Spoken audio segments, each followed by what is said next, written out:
Hi hello అందరికీ ఎలా ఉన్నారు? బాగున్నారా? మన వెంకట దుర్గా సబ్స్క్రైబర్లు అందరూ బాగుండాలని కోరుకుంటూ ఈరోజు అయితే నేనండి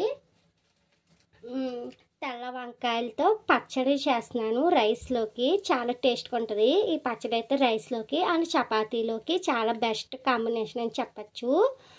నెక్స్ట్ లెవెల్ ఉంటుందంటే అండి చేసుకునేలా చేసుకోవాలి.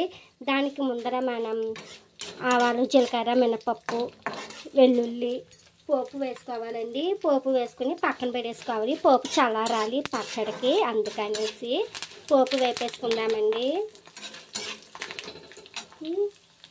ఇదండి పెద్ద నిమ్మకాయ అంత సైజు చింతపండు హాట్ వాటర్లో నానబెట్టేసి ఇలా గుజ్జు తీసి ఇలా పిప్పి ఉట్లు అన్నీ తీసుకుని ఈ రసం ఇలాగా అంత చిక్కగా కాదు అంత పలచగా కాదు మీడియం క్వాంటిటీలో ఉండాలండి చింతపండు రసం. అది 2 వంకాయలు, కొంచెం బెల్లం, పచ్చిమిర్చి, ఉల్లిపాయ ముక్కలు, 1 స్పూన్ చట్నీ క్వాంటిటీకి తగ్గట్టు సాల్ట్. ఓకేనా? ఇప్పుడైతే మనం పోపు వేసుకుందామండి. పోపు వేగిపోద్ది. అప్పుడు స్టవ్ మీద ఈ స్టవ్ ఆఫ్ చేసేసి వంకాయలు కూడా కాల్చుకుందాం. వంకాయ కాల్చుకుని చేసుకుంటే లైట్ స్మోకీ ఫ్లేవర్లో అద్దరిపోద్దండి చట్నీ అయితే. ఇంకని మాటలోనే పోపు వేగిపోయింది, పక్కన పెట్టేద్దాం. పోపు అన్నది పక్కన పెట్టేసుకుని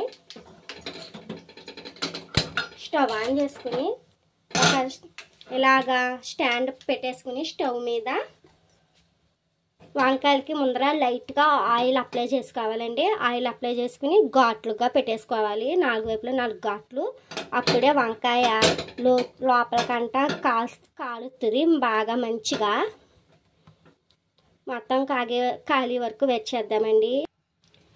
ఈలోగా మీరు ఒక పని చేయాలండి. నా వెంకట దుర్గా ఛానల్కి లైక్ సబ్స్క్రైబ్ చేయాలండి. ఈ వంకాయ పచ్చడి అండి చపాతీలోకి రైస్లోకి ఇది బెస్ట్ కాంబినేషను. నేనే చాలా సార్లు ఎక్స్పెరిమెంట్ చేసి నేను తిని రైస్లో తిని చూసానండి, చపాతీలో తిని చూసాను, దేంట్లో తిని చూసినా సూపర్ అంటే సూపరో ఈ పచ్చడి. అంత ఇష్టం మాకు వంకాయ పచ్చడి అంటే. కానీ చేసుకునేలా చేసుకోవాలండి. ఏది ఎక్కువైనా తక్కువైనా బాగోదు పచ్చడి. అన్నీ సమానంగా ఉంచాలి. ఈ పచ్చడికి తాలింపు అన్నది చాలా ఇంపార్టెంట్ అండి. దీంట్లో మట్టికి మనం ఇంగు వేయకూడదు. చూసారా? పోపు అసలు మాడకూడదు, అలాగని పచ్చిగా ఉండకూడదు. అలాగ ఎర్రగా వేపుకోవాలి ఈ పచ్చడికి. ఈ వంకాయలు కాలిన వెంటనే చన్నీటిలో వేసుకోవాలండి. నేను ఆల్రెడీ చన్నీళ్ళు కొట్టి పెట్టుకున్నాను మా పైప్లో. చాలా చల్లగా తీయగా ఉంటాయి. సమ్మర్లో కూడా ఎంత సమ్మర్ వచ్చినా కూడా అండి మా ఇంటి పైప్ అయితే నిజంగా గంగాదేవి అని చెప్పాలి.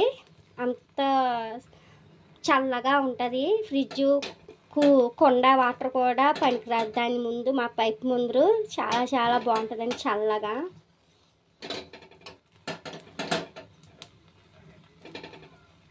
వంకాయలు అంతా చూస్తున్నారు కదా, బాగా కాలిదాకా వచ్చేద్దాం. ప్లీజ్ ఫ్రెండ్స్, మీరు వెంకట దుర్గా ఛానల్కి ముందే సబ్స్క్రైబ్ చేసుకుంటే లైక్ షేర్ చేయండి. ఇంకా సబ్స్క్రైబ్ చేసుకునే వాళ్ళు ఉంటే సబ్స్క్రైబ్ చేయండి దయచేసి ప్లీజ్ ఫ్రెండ్స్.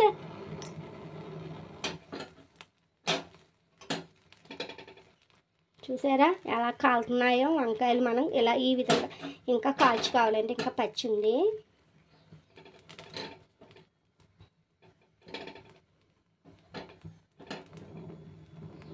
ఇవి కాలేక చన్నీలో వేసి ఒక 5 మినిట్స్ అలా వదిలేసి స్కిన్ అంతా తీసుకుంటే ఈజీగా స్కిన్ వచ్చేస్తుంది. చాలా బాగుంటుందండి. తొక్క కూడా ఈజీగా వచ్చేస్తుంది మనకి. స్కిన్ ఏదైతే ఉందో అది. ఇంకండి ఇలాగా ఏదైనా అట్లగాడ సట్టమైన పెట్టి చూస్తే సింపుల్గా ఊడొచ్చేవాళ్ళండి పైకి. అలా కాల్చుకోవాలి వంకాయ. కాలిదాకా వెయిట్ చేద్దాం. మనం వంకాయకి ముందరే లైట్గా ఆయిల్ అప్లై చేసుకుని ఘాట్లు పెట్టేసుకున్నాం కాబట్టి ఆయిల్ అంతా ఘాటు లోపలికి వెళ్ళి కొంచెం మెత్తగా కాల్చడానికి సహకరిస్తుందండి.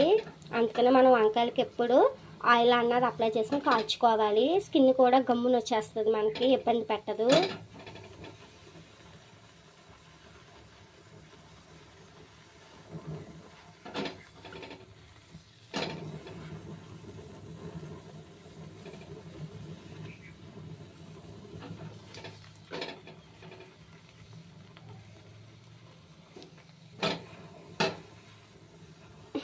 మీ ఆదరాభిమానాలు, సహాయ సహకారాలు ఉంటే నా వెంకట దుర్గా ఛానల్కి అండి ఇలాంటి వీడియోస్ మీ ముందుకు నేను తీసుకొస్తాను. ప్లీజ్ ఫ్రెండ్స్ సబ్స్క్రైబ్ చేయండి, లైక్ చేయండి. మన వీడియోకి చూస్తున్నారు కానీ సబ్స్క్రైబ్ లైక్స్ రావట్లేదండి. కొంచెం please friends like share subscribe చేయండి.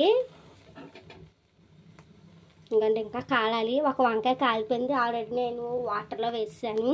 ఈ వంకాయ కూడా కాలేక ఇది కూడా వాటర్లో వేసి ఒక 5 మినిట్స్ వెయిట్ చేద్దామండి. ఫ్రెండ్స్ చూస్తున్నారు కదా, ఇలా ఒక బాక్స్ గిన్నె, వెడల్పాటి బాక్స్ గిన్నె తీసుకుని దీంట్లో కట్ చేసి పెట్టుకున్న ఉల్లిపాయ ముక్కలు